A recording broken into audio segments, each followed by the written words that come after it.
നമസ്കാരം, എല്ലാവർക്കും മലയാളി വാർത്തയിലേക്ക് സ്വാഗതം. കൈറോയിൽ ഈജിപ്തിന്റെ മധ്യസ്ഥതയിൽ ഇസ്രയേൽ ഹമാസ് പ്രതിനിധി സംഘങ്ങൾ പങ്കെടുക്കുന്ന ചർച്ചയിൽ പുരോഗതിയുള്ളതായി ഈജിപ്തിലെ മാധ്യമങ്ങൾ റിപ്പോർട്ട് ചെയ്തത് താൽക്കാലിക വെടിനിർത്തലിൽ വലിയ പ്രതീക്ഷയാണ് ഉടലെടുത്തത്. എന്നാൽ ഇപ്പോൾ മധ്യസ്ഥ ചർച്ചയെക്കുറിച്ച് കൂടുതൽ വ്യക്തമാക്കി ഹമാസ് തന്നെ മുന്നോട്ട് വന്നിരിക്കുകയാണ്.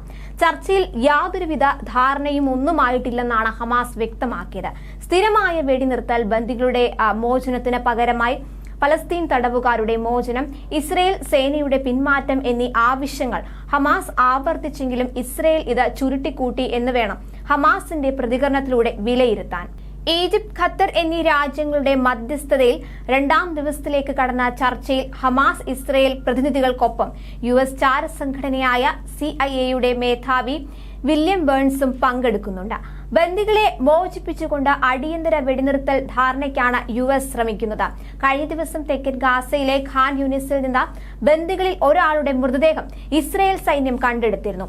ചർച്ചയ്ക്കിടെ നടന്ന ഈ സംഭവം ഇസ്രയേലിനെ കൂടുതൽ പ്രകോപിപ്പിച്ചു. തെക്കൻ ഗാസയിൽ നിന്ന് സേനയെ വൻതോതിൽ ഇസ്രയേൽ പിൻവലിച്ചത് കൈറോയിൽ നടക്കുന്ന സമാധാന ചർച്ച ഇസ്രയേലിന് അനുകൂലമാക്കാനുള്ള തന്ത്രപരമായ നീക്കമെന്നാണ് വിലയിരുത്തലുണ്ടായത്. മാത്രമല്ല, റഫയിലേക്ക് കരയാക്രമണം വ്യാപിപ്പിക്കാനുള്ള ഇസ്രയേലിന്റെ യുദ്ധതന്ത്രമാണെന്നാണ് നീക്കത്തിന് പിന്നിലെന്നും വിലയിരുത്തലുകളുണ്ട്. ഖാൻ യൂനിസിൽ നിന്ന് ഒഴിഞ്ഞു പോയവരടക്കം 15 ലക്ഷം പേരാണ് റാഫേൽ തിങ്ങിപ്പാർക്കുന്നത്. എന്നാൽ സേനാ പിന്മാറ്റം വിശ്രമത്തിനുള്ള ഇടവേളയായിരിക്കാമെന്ന് US ദേശീയ സുരക്ഷാ വക്താവ് ജോൺ കെർബി പ്രതികരിച്ചത്. സേനയെ പിൻവലിച്ചതിൽ ഇസ്രയേൽ ഇതുവരെ പ്രതികരണം നടത്തിയില്ലെങ്കിലും രാജ്യാന്തര സമ്മർദ്ദങ്ങൾക്ക് വഴങ്ങില്ലെന്ന് ഇസ്രയേൽ പ്രധാനമന്ത്രി ബെഞ്ചമിൻ നെതന്യാഹു മന്ത്രിസഭാ യോഗത്തിന് മുന്നോടിയായി വ്യക്തമാക്കിയിരുന്നു. വെടിനിർത്തൽ കരാറിന് ഇസ്രയേൽ തയ്യാറാണ്, എന്നാൽ ഹമാസിന്റെ അതിരുകടന്ന ആവശ്യങ്ങൾക്ക് കീഴടങ്ങാൻ തയ്യാറല്ല.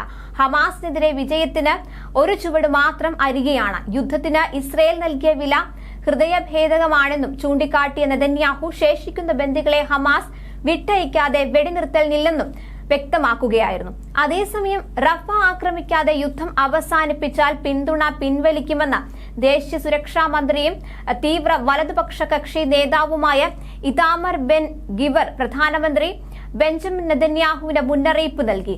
റഫ ആക്രമണം ഒഴിവാക്കണമെന്ന് സഖ്യകക്ഷിയായ US ആവശ്യപ്പെടുമ്പോഴും തീവ്ര വലതുപക്ഷ കക്ഷികളുടെ പിന്തുണയോടെ ഭരിക്കുന്ന നെതന്യാഹു അത് സ്വീകരിക്കാനാവാത്ത അവസ്ഥയിലാണ്. റഫ അടക്കം എല്ലായിടത്തു നിന്നും ഹമാസിനെ പൂർണ്ണമായി തുടച്ചു നീക്കുമെന്നുമാണ് നെതന്യാഹു ഞായറാഴ്ച പറഞ്ഞത്. അതിനിടെ ഇസ്രയേലിന് ആയുധം നൽകുന്ന ജർമ്മനിക്കെതിരെ അടിയന്തര നടപടി ആവശ്യപ്പെട്ട് നിക്കരാഗ്വ നൽകിയ പരാതിയിൽ രാജ്യാന്തര കോടതിയിൽ വാദം തുടങ്ങി. ആയുധം നൽകുന്നതിലൂടെ ജർമ്മനി വംശഹത്യയ്ക്ക് കൂട്ടുനിൽക്കുന്നുവെന്നും ഇത് ജനീവ കൺവെൻഷൻ വ്യവസ്ഥകളുടെ ലംഘനമാണെന്നുമാണ് നിക്കരാഗ്വയുടെ ആരോപണം. ന്യൂസ് ഡെസ്ക്, മലയാളി വാർത്ത.